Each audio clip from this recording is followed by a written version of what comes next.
And now the Passion, John chapter 18. The Passion of our Lord according to St. John, the 18th chapter. When Jesus had spoken these words, he went out with his disciples across the Kidron Valley, where there was a garden, which he and his disciples entered. Now Judas, who betrayed him, also knew the place, for Jesus often met there with his disciples.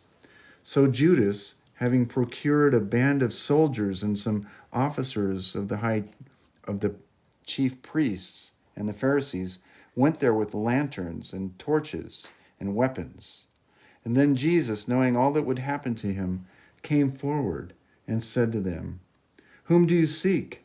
They answered him, "Jesus of Nazareth." Jesus said to them, "I am he." Judas, who betrayed him, was standing with them. When Jesus said to them, "I am he," they drew back and fell to the ground. So he asked them again, "Whom do you seek?" And they said, "Jesus of Nazareth." Jesus answered, "I told you that I am he. So if you seek me, let these men go." This was to fulfill the word that Jesus had spoken. "Of those whom you gave me, I have lost not one." Then Simon Peter, having a sword, drew it and struck the high priest's servant and cut off his right ear. The servant's name was Malchus. So Jesus said to Peter, "Put your sword into its sheath. Shall I not drink the cup that the Father has given me?" So the band of soldiers and their captain and the officers of the Jews arrested Jesus and bound him. First, they led him to Annas, for he was the father-in-law of Caiaphas, who was high priest that year. It was Caiaphas who had advised the Jews that it would be expedient that one man should die for the people. Simon Peter followed Jesus, and so did another disciple. Since that disciple was known to the high priest, he entered with Jesus into the court of the high priest, but Peter stood outside the door. So the other disciple, who was known to the high priest, went out and spoke to the servant girl who kept watch at the door and brought Peter in. The servant girl at the servant door said to Peter, "You also are not one of this man's disciples, are you?" He said, "I am not." Now the servants and the officers had made a charcoal fire because it was cold, and they were standing and warming themselves.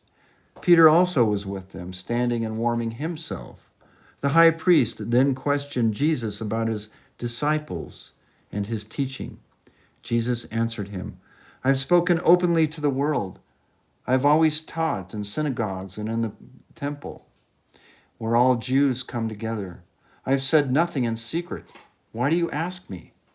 Ask those who have heard me what I said to them. They know what I said." When he had said these things, one of the officers standing by Jesus struck him with his hand, saying, "Is that how you answer the high priest?" And Jesus answered him, "If what I said is wrong, bear witness about the wrong. But if what I said is right, why do you strike me?" Annas then sent him bound to Caiaphas, the high priest. Now Simon Peter was standing and warming himself. So they said to him, "You also are not one of his disciples, are you?" He denied it and said, "I am not." One of the servants of the high priest, a relative of the man whose ear Peter had cut off, asked, "Did I not see you in the garden with him?" Peter again denied it, and at once a rooster crowed. And now a reading from Isaiah chapter 52. "Behold, my servant shall act wisely. He shall be high and lifted up, and shall be exalted, as many were astonished at you. His appearance was so marred beyond human semblance, and his form beyond that of the children of mankind. So shall he sprinkle many nations. Kings shall shut their mouths because of him. For that which has not been told, they see, and that which they have not heard, they understand. Who has believed what they heard from us? And to whom has the arm of the Lord been revealed? For he grew up before him like a young plant, and like a root out of a dry ground. He had no form or majesty that we should look at him, and no beauty that we should desire him. He was despised and rejected by men, a man of sorrows and acquainted with grief, and as one from whom men hide their faces. He was despised, and we esteemed him not. And now the confession, passion, John chapter 18. Then they led Jesus from the house of Caiaphas to the governor's headquarters. It was early morning. They themselves did not enter the governor's headquarters so that they would not be defiled, but could eat the Passover.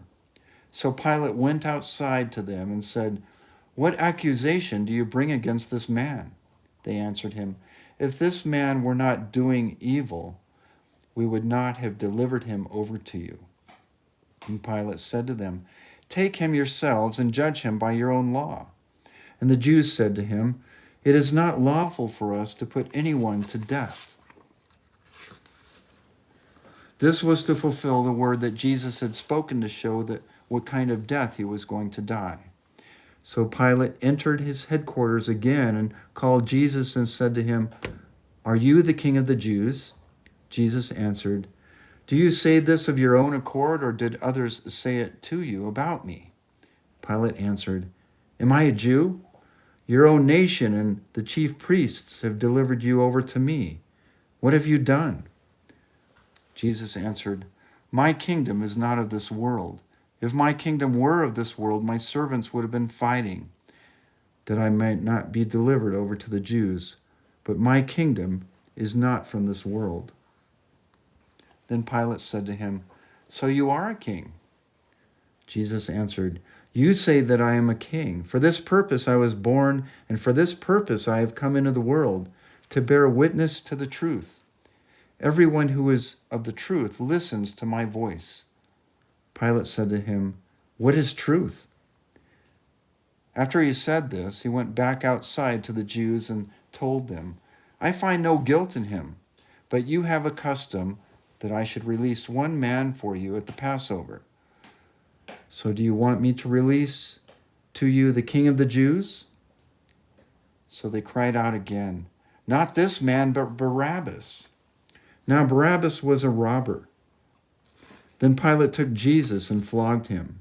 And the soldiers twisted together a crown of thorns and put it on his head and arrayed him in a purple robe. They came up to him, saying, "Hail, King of the Jews," and struck him with their hands. Pilate went out again and said to them, "See, I am bringing him out to you so that you may know that I find no guilt in him." So Jesus came out wearing the crown of thorns and the purple robe. Pilate said to them, "Behold the man." When the chief priests and the officers saw him, they cried out, "Crucify him! Crucify him!" Pilate said to them, "Take him yourselves and crucify him, for I find no guilt in him."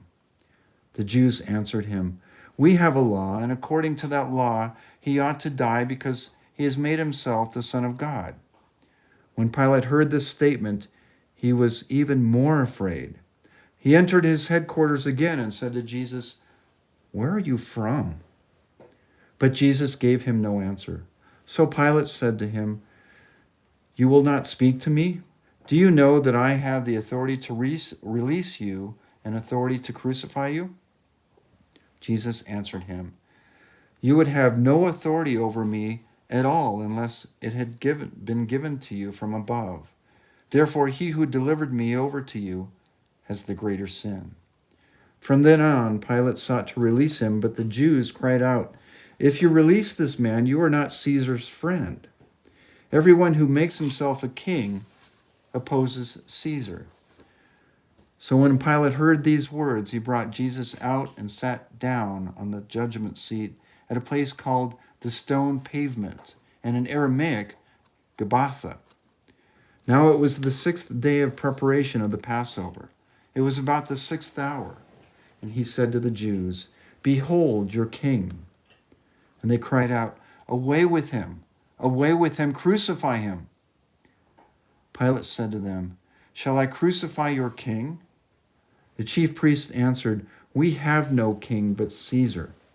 So he answered him, and he delivered him over to them to be crucified. So they took Jesus and went out, bearing his own cross, to the place called the place of the skull, which in Aramaic is called Golgotha. There they crucified him, and with him 2 others, one on either side, and Jesus between them. And now the Passion. Pilate also wrote an inscription and put it on the cross. It read, "Jesus of Nazareth, the King of the Jews." Many of the Jews read this inscription, for the place where Jesus was crucified was near the city, and it was written in Aramaic, in Latin, and in Greek. So the chief priests of the Jews said to Pilate, "Do not write the King of the Jews, but rather, 'This man said, I am the King of the Jews.'" Pilate answered, "What I have written, I have written."